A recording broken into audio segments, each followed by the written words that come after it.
Hi, I just wanted to share a quick video with you about how I use Report Pro in my daily life and how it makes my life easier when it comes to month-end reporting.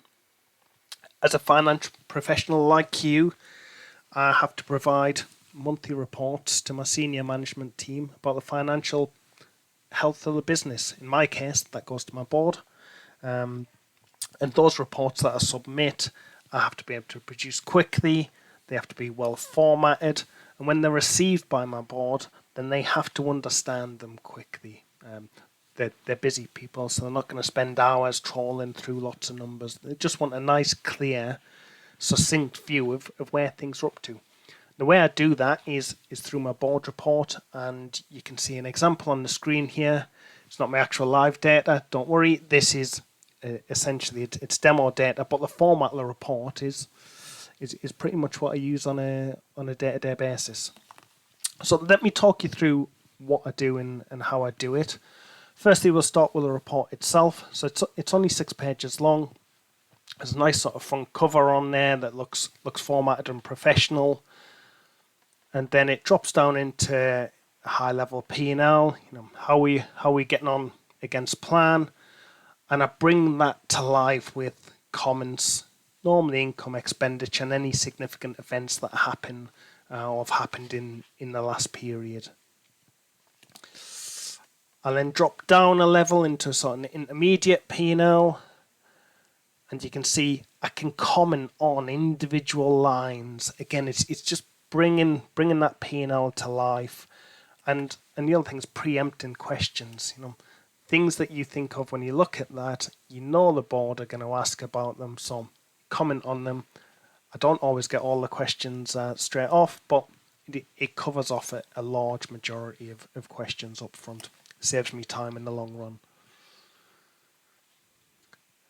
It then drops down into a balance sheet.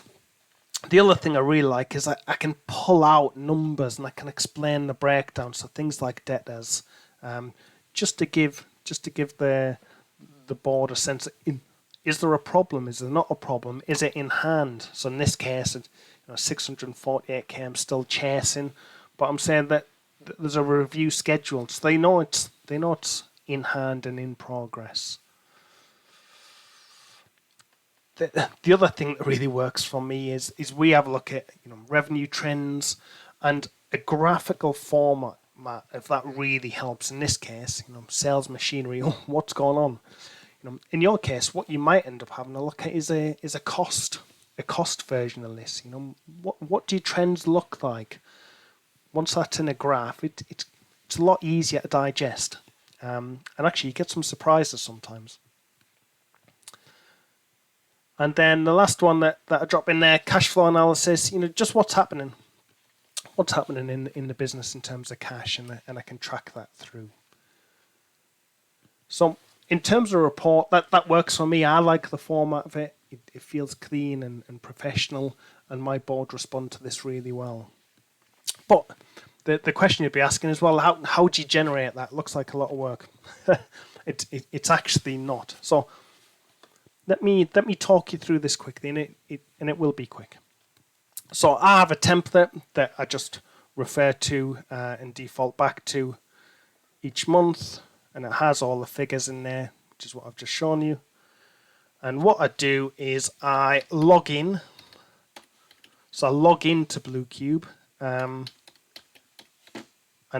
as I log in, what I'm going to do is I'm going to fetch data out of the system, and that data coming out is within the usual bluQube security parameters. So I won't be able to get any information out that my system administrator, in this case me, won't be able to see. So there's no risk of people seeing anything that they shouldn't be allowed to. For my board report, I have something called a topic group set up. Should probably point out, yeah, I build instructions in here as well, just to remind me. But when you see how quick this is, you realize they're kind of redundant. So I digress anyway. Let's go back. So I've gone to a topic group.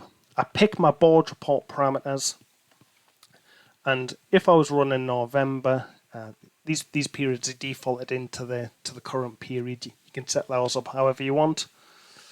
So if I just go and have a look at, so it's profit and loss period November 22 to November 22. I just look at one period and then I look at year to date, and my prior period is going to be October 2022. I'm happy with those parameters there, and all I do is generate data.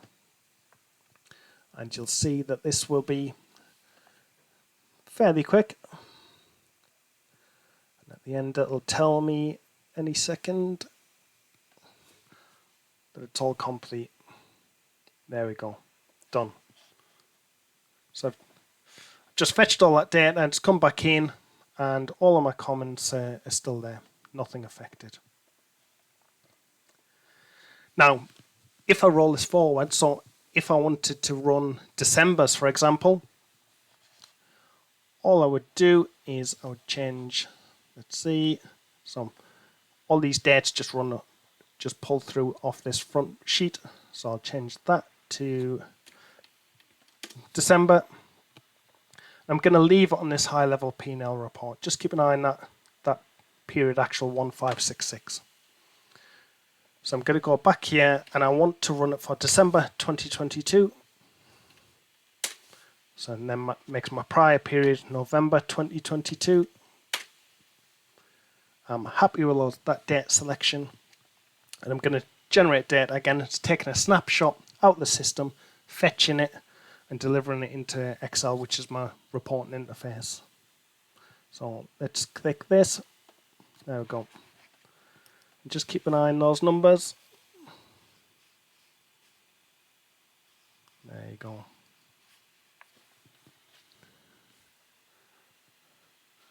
And that's it. That's it complete. And then the next step for me, if I was actually building this board report, is I would then be dropping through. What I tend to do is I highlight all the things that I want to change. So I'll update the notes against the high level P&L.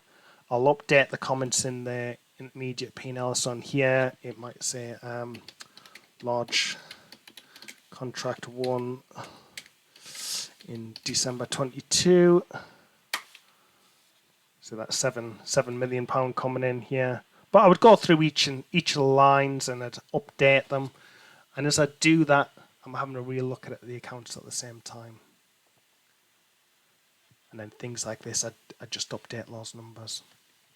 So really, it's as easy as that in terms of getting the data from bluQube, and Excel is my reporting interface. You know, well known, loved, highly functional, and it gives me highly formatted, easy to use, easy to read reports at a click of a button. I hope that is useful and it gives you an idea about how Report Pro can make your life easier. If you want any more information, just talk to your account managers. They'll be able to demo this to you and answer any questions. And we'll catch you soon. Thanks very much. Bye now.